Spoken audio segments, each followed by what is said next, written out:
We are here after all of these months because community members, advocates, workers, and legislators have refused to accept a budget conversation that has asked our communities to survive with less, while the wealthiest people and the biggest corporations have been asked for nothing more. We are here because affordability is not just a talking point for us. It is whether a family can pay rent, whether a parent can afford groceries, whether a senior can stay in their home, whether our schools, our hospitals, our immigrant services, our violence prevention programs, and our care systems have what they need to actually serve people. And we are here because as legislators, we understood that we needed a bicameral approach. In this building, the House and the Senate have been speaking to each other to get things done. The Affordability and Tax Justice Coalition is doing exactly that. It is legislators from both chambers coming together to make sure that revenue is not lost in the end of the session noise. Because our communities matter. Everyday Illinoisans matter. And they deserve the same care, urgency, and seriousness that other issues receive in this building. If we can't be serious about affordability, why are we here? We have to be serious about tax justice, and that is why we're here. We cannot solve an affordability crisis by handing our communities too little and telling them to make it work. I think about when my dad would come home from work at the top of the week and he would give my mom $100 and ask her to feed 7 of us. And my mom would stretch every dollar. But no amount of stretching changes the fact that $100 was just not enough. That is what austerity does. It gives people less than what they need, then it blames them when they cannot make it work. We cannot keep asking working families to sacrifice when billionaires and the biggest corporations are protected. That is why we're proud to stand with the Illinois Revenue Alliance in this fight. ILRA has been clear and consistent. Illinois has options. We can choose revenue that does not come off the backs of working class people. We can ask billionaires and large corporations to pay more fairly. We can fund the services people rely on now and build the foundation we need for future budgets. This week, we are determined to move the 4 ILRA revenue proposals over the finish line, because it is not just about closing a budget gap on paper. It is about fixing the problems we have heard named here today. It is about passing a budget that meets the needs of our communities at this moment and sets Illinois up to meet the ongoing needs in our future budgets. No cuts, no excuses. Revenue now. No matter where we live in this great state right now, in 2026, life is just plain expensive.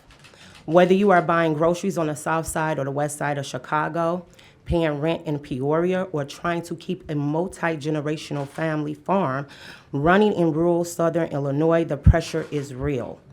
Costs are up, wages are stretched, and everyday people are being forced to make hard choices. We are just a few days away from passing a final budget. And when you hear talks about maintenance budgets, it's literally a shrinking budget. It means leaving people behind and forcing working families to pay the price. And at the exact same time, we are navigating a deeply unstable national climate. We wake up almost every week to news out of Washington and the current administration threatening to cut funding to our local schools, our healthcare system, and our communities. Right now, there is an invisible pipeline draining resources out of our communities because of the way our laws are written. When the federal government creates a giant tax carve-out for multinational corporations and billionaires, Illinois law automatically conforms to it. That means a tax break passed in Washington instantly becomes a tax break right here in Illinois. I want to make this very simple. When a massive cut out-of-state corporation uses federal loopholes to skip out on paying their fair share in Illinois taxes, that money doesn't just vanish. It has to come from somewhere. It's pulled out of the funding from our local roads that we all drive on. It's pulled out of the schools our children attend. It forces local property taxes to go up, and it shifts our entire financial burden onto small business owners, working families, and seniors who are on a fixed lived income. Senate Bill 3796 simply closes these loopholes by decoupling Illinois from federal corporate tax cuts. It stops the automatic bleeding. If you are watching this at home, what that means for you is simple. Closing these corporate loopholes keeps our states finances stable without asking you to dig deeper into your pockets. It lifts the burden off the middle class. It protects our local public schools from federal instability, and it ensures that wealth generated in Illinois actually stays here to benefit the people who live here, work here, and raise their families here. This is not about being anti-business. This is about being pro-fairness. We are here to say that a system that automatically protects the bottom line of the wealthiest 1%, while leaving our rural towns and urban blocks starved of investments is a broken system. I've seen this long-term disinvestment on our blocks firsthand. I know exactly what that lost money looks like. It looks like closed clinics, underfunded classrooms, and deferred dreams. We do not have to accept a maintenance budget. Other states like Michigan and Pennsylvania are already doing this. By decoupling from these corporate tax loopholes and adopting the Illinois Revenue Alliance roadmap, we can tax big tech, close overseas tax havens, and stop this bleeding. We can no longer rely on a tax code that asks the most from the people who have the least. It's time to close these loopholes, bring our dollars back home, and build an economy that finally sees, values, and support every single resident from Chicago to Cairo. My name is Karina Villa. I am a state senator that represents the 25th Senate District. That's parts of DuPage County, by the way, one of the wealthiest counties in the nation, Kane County, and suburban Cook counties. I say that loudly and proudly because we need to understand that this isn't a Chicago-centric issue, as my colleague, State Senator Collins, just highlighted. This is an issue that is impacting people across the state of Illinois. People over profits. That's why we are here today.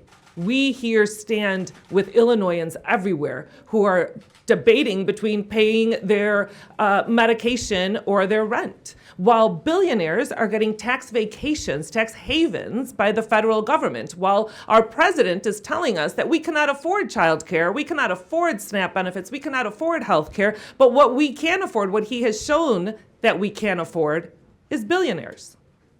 So we have introduced a bill that will do exactly the opposite of what he is doing.